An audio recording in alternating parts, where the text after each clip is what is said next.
But when we sleep, we can dream anything we want, and yet we choose to have nightmares.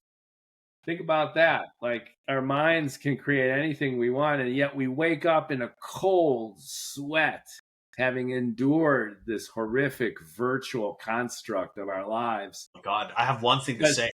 Intentionality. Because yeah, exactly. Intentionality, Pinker.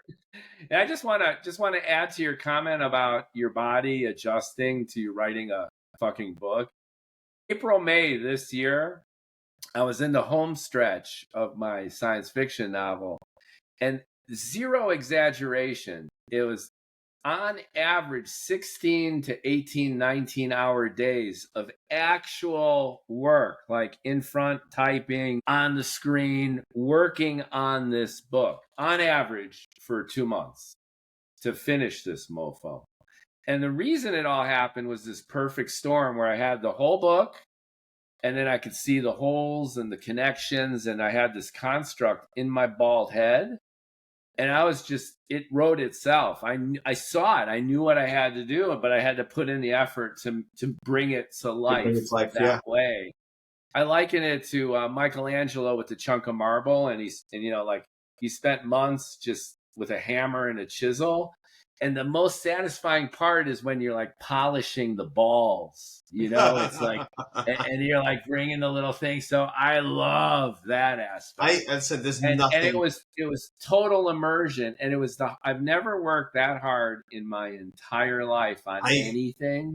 And it was the most glorious period of time, I think, there's nothing. On my 60 years on Earth. Nothing compares to that. Nothing compares to it. There's no... The money, power, salaries, all of these things. The reason people do money, it's just because they don't have that. If you have this, then it doesn't matter.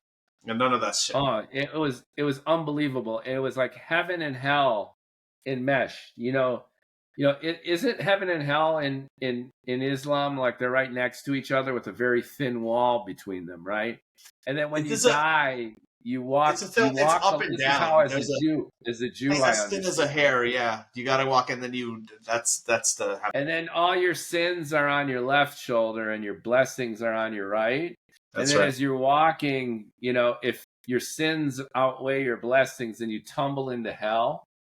And if it's the other way around, you go into heaven. And they're right next to each other with a razor thin wall. So the people suffering in hell can hear the joy in heaven.